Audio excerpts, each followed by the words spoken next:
G'day guys, welcome back to the Rugby League Guru podcast. Today we're going to go through the New Zealand Warriors best 17 for 2024, a team obviously coming off a big high in 2023. A lot of expectation in 2024, which, let's be honest here, historically, the Warriors haven't handled overly well. But this is a different side to the ones that we've seen in the past, in my opinion. I think that they will still be a very good side in 2024. Will they be a top 4 side? I personally don't think so.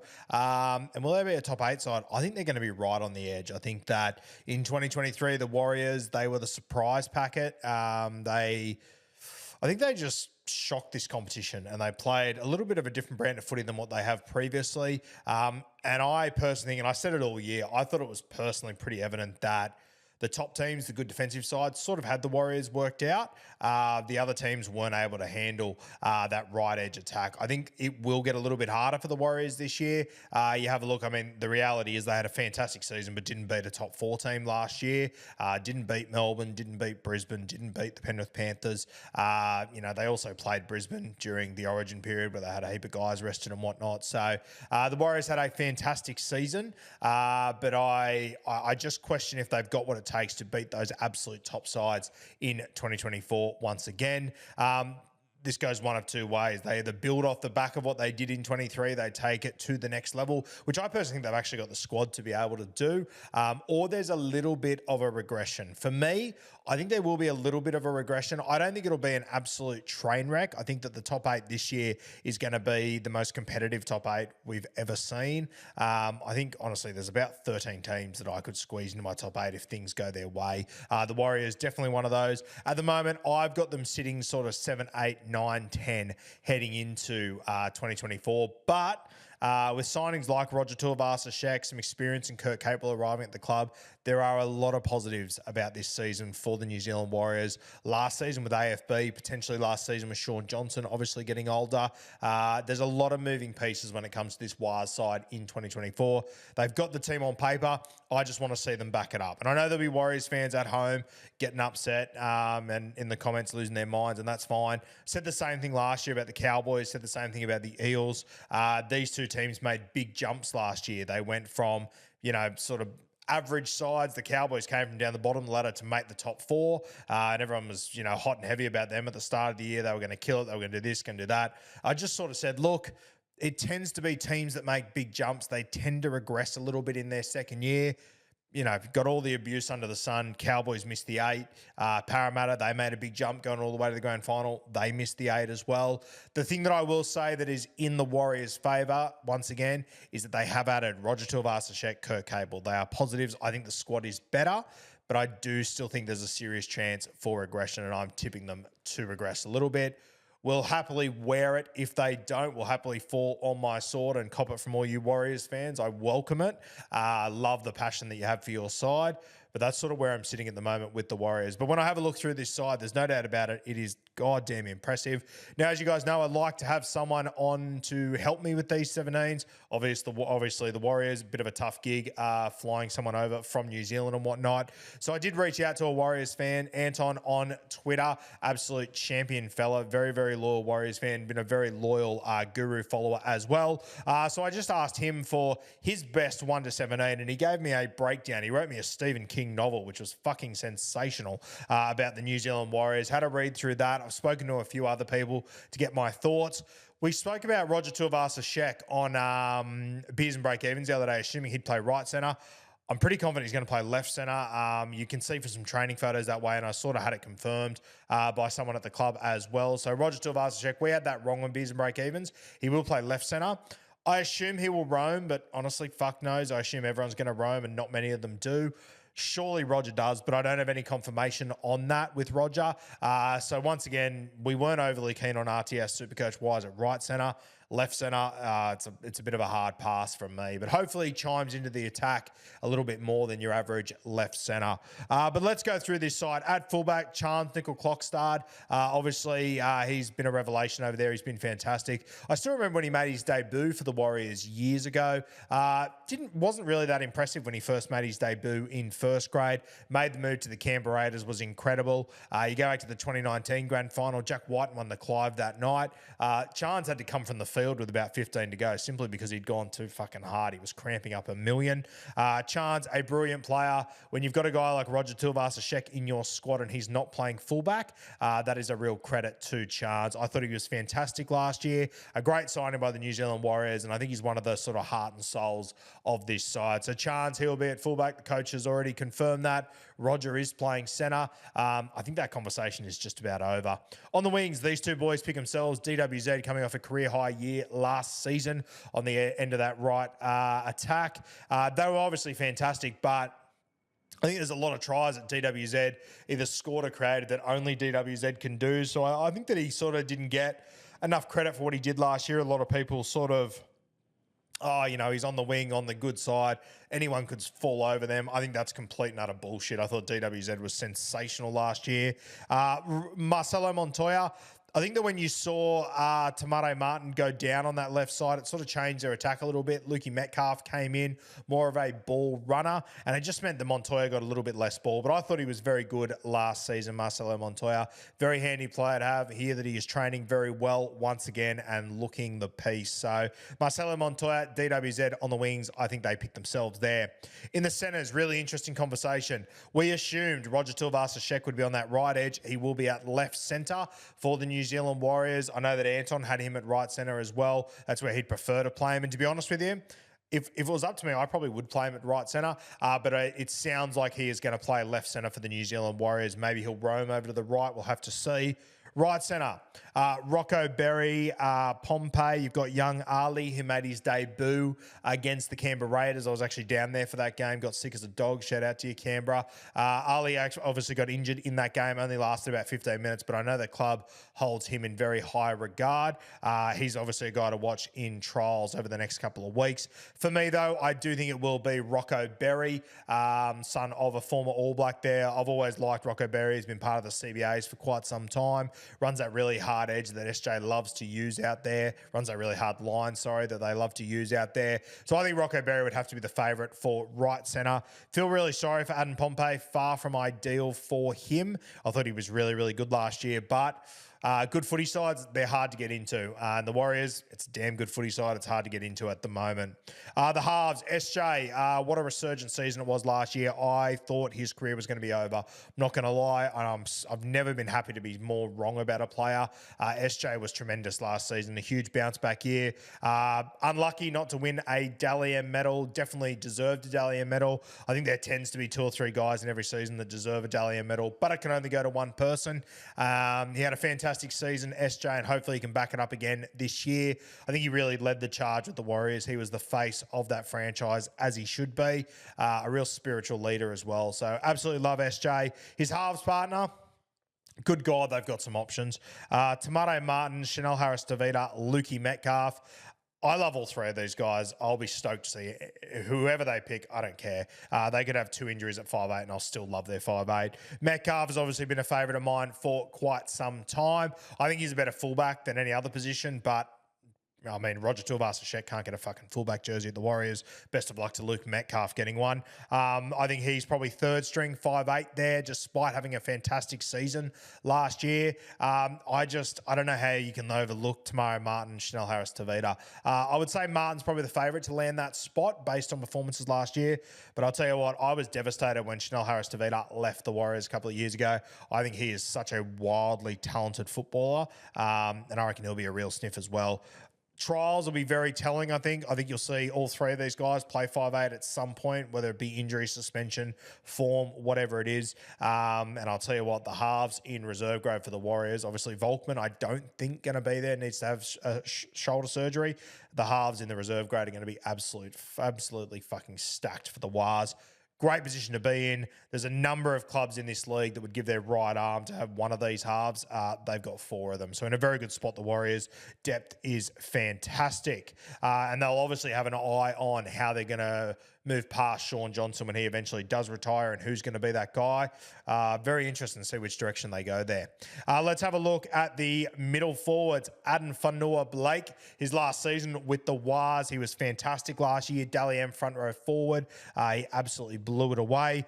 I think partnering him, I think we might get Bunty Afoa in the front row there. I know Anton had him as his front rower as well. I wouldn't be against having like a Barnett or a Niokore as well. But similar to Anton, I'm a fan of, if you've got a guy who can just maintain in the first 20 minutes, I like to bring on a bit of explosiveness a little bit later in the game. So I would probably go with Bunty to start, maybe like a Tom Ali, these sort of guys. Few options there, but Bunty Afoa would probably start for me. Wade Egan at 9 had a tremendous season last year. I think that he is the most underrated piece in this Warriors side. His timing out of dummy half with SJ is absolutely second to none. And, you know, it's quite often we see Dalen Martinez-Lesniak, you know, diving over in the corner, landing in the crowd, putting the ball down, you know, within a bee's dick of the sideline, which is very impressive. But that all starts with the pass from Wade Egan quite often. His timing was tremendous. If Wade Egan fucks up his job, it screws everyone else. And he very rarely does. The timing that Egan, SJ and Chance have,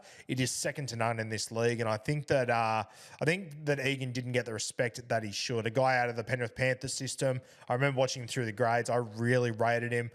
He was a bit slow to start his career, but he's really found his groove over there at the New Zealand Warriors, a wildly important factor in this team. Let's move to the edges. Jackson Ford was tremendous last season, played on the left edge, came from the Dragons. I said for the last few years, fucking dead horse I was flogging the living shit out of, that Jackson Ford was wildly underutilised. Gets to the Warriors, has a coach that backs him, plays some fantastic footy. Fell off a little bit in the back end of the season, but I think that's just the reality of being an 80-minute back rower in this competition. It's fucking hard. I think Jackson Ford will be better for the run. Very keen to see how he goes this year. Which edge does he play on? I don't know. Kurt Capewell comes to the club. He's obviously played on the left edge for the Brisbane Broncos the last few years. I would assume you play Kurt Capewell on the left. I think they'll play Jackson Ford on the right. If you're not playing Ford, you've obviously got Marata Niokore, who you can play on an edge as well. I'd probably start with Ford, and based on what the coach did last year, I think Ford will be the guy. There are a couple of young guys that you could short ball into this side as well. Obviously, Zion, you've got Laban, you've got Kalani going as well. A heap of very talented young middle forwards and edges that I think over the next few years are going to absolutely explode. I think I'm not sure if they'll be in the starting side to start this season. I think one or two of them might snag a bench spot.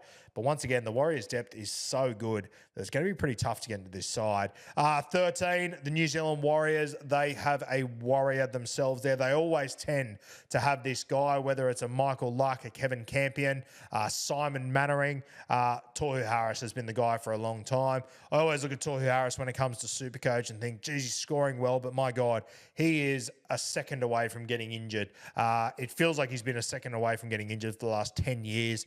This bloke is just too tough for his own good. He epitomises everything the New Zealand Warriors want to be. Tohu Harris will be the 13 once again. I also think for as tough as he is and all this sort of stuff, his ball playing has been wildly underappreciated over the last couple of years. So Tohu Harris locks himself into 13. I think Ford and Capewell, whichever edges they choose to use them on, they'll join him in the back row. Let's get to the bench.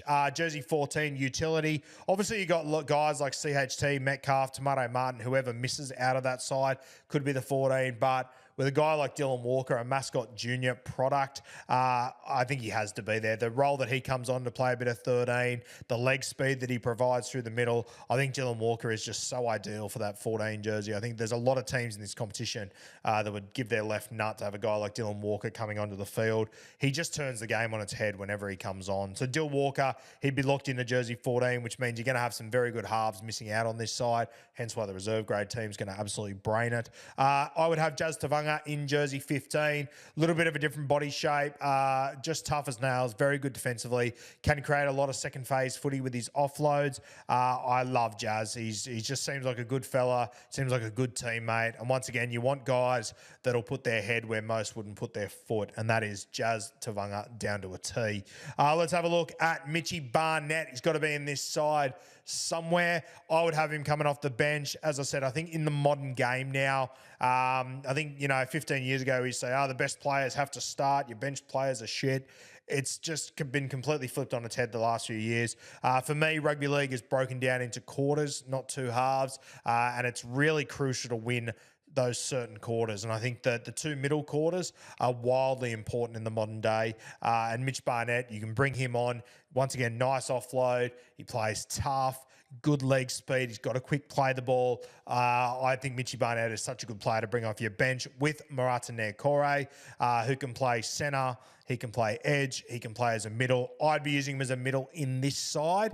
And if you have an injury, just to, honestly, anywhere in this side, he can cover it by moving other guys around. So Walker, Jazz, Barnett, Naircore, that'd sort of be the bench that I would run with. When I have a look at other guys that haven't made this side, Tom Ale, I really, really like him. I think he's got a big future in our game. I can't get him in there at the moment, but as soon as there's one injury, he would come in and do a great job. You've obviously got the young guys I mentioned, Zion, Laban, Kalani Going, all these guys. I wouldn't be surprised if one of them snatches a bench spot as a bit of a smoky. But once again, I don't know who you take off the bench, and fuck knows who you take out of the starting side to get these guys in there. But if they had it, when they have injuries and suspensions this year, I think you'll start to see some of these young guys, and they're going to really impress very quickly. Obviously, you've got AFB leaving the end of the season, so someone's going to have to sort of step up from this side, and I think you'll start to see a few of these guys blooded throughout the year. You've obviously got one of the Lussick boys there. Can't get him into my side, but very handy to have. I think that he has been branding it in preseason, won some of their fitness challenges and whatnot. Ed Cossey doesn't get a bait either.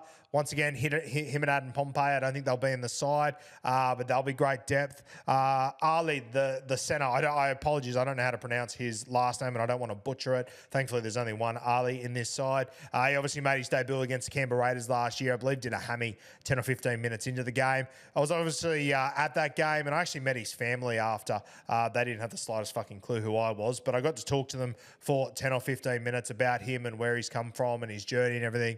They were devastated. I think they'd come over from New Zealand all the way to Canberra to watch that game and got injured. But a very, very good kid. I think he's got a bright future. I think he's a big watch in these trials. Honestly, the depth that this team has is unbelievable. Torpiki, the magician that came down from the Burleigh Bears, really, really rate him as well. You got to see him in first grade a little bit last season. He's got a heap to offer as well. So honestly, every single position in this side, there's pretty much a first grader or a guy with huge potential that doesn't make this side that can cover every position. Not to mention Dylan Walker can play just about any position on the field. Metcalf can play a range of spots. CHT can play a range of spots. Naircore. This squad is in a very, very good spot. On paper, there is no reason why this side shouldn't be a top 4 team. I just think there is going to be a little bit of a regression this year. Hopefully I'm wrong, and as I said, I'll wear it from all you New Zealand Warriors fans if we are. But you Warriors fans, you had a top 4 team last year. I think that the Warriors, I think you're out of the credit business now, yeah? We're not Visa, we're not MasterCard over here. We are looking at you as a top 4 side. We're treating you as a top 8 side that is in contention for a premiership. So there probably will be less pats on the back and whatnot this year, but that's the reality of it. That's the reality of when you're a good footy side and you're genuinely competing in this competition. You don't want to be getting pats on the back and compliments all the time. You want to be treated like a top side, and how you go against the top teams will determine your season. That's the reality of it. That was the reality of it in 2023 as well. So the New Zealand Warriors, a very, very interesting side to watch this year. I've got the Warriors and the Knights as two of the most interesting top 8 sides to watch. Both of those teams made big jumps last year, and it'll be interesting to see if they're able to maintain, improve, or have a little bit of a regression. Even if the Warriors do regress, I don't think it'll be a train wreck by any means. I think if you finish 9th or 10th this season as an NRL club, I think you've done it pretty well, because I think the top 8 is going to be absolutely stacked this year. I don't see anyone from the top 8 missing the top 8 again, probably outside of the Canberra Raiders. They're the only team that I'm confident doesn't play finals footy. Other than that, there's 7 teams there. And then you've got South Sydney, Cowboys, Parramatta, Manly get Turbo back. The Titans have improved. Pretty much every team outside the top 8 has improved. So it's going to be very, very tough to stay in that top 8 this year. I think the Warriors will be right on the fringe of it. But let's see what the coach has got. Obviously, he's impressed us in the first year. He's ticked all the boxes, which is fantastic. But the reality is he's just finished his first year of coaching. Second-year syndrome is a thing when it comes to coaching, playing, expectations, a lot of things there. So we'll see how the New Zealand Warriors handle that heading into 2024. But for me, one of the more interesting sides heading into this season. Shout out to Anton for sending through his notes and whatnot. Fantastic to see. Very, very helpful. Made me think about things a little bit differently from the New Zealand Warriors. He sent me a pretty abusive last paragraph too, where he told me to shut the fuck up about talking about regression. So shout out to you, Anton. Absolutely love your passion, along with all of you Warriors fans. Up the Wars. Hopefully you're a top 8 side next year. Hopefully you're a top 4 side. And how good would it be if we got to see the Warriors win a premiership just before AFB departs, potentially before SJ leaves? It could genuinely be one of the best storylines in rugby league history. Cheers, legends. We'll see you next time on the Rugby League Guru podcast.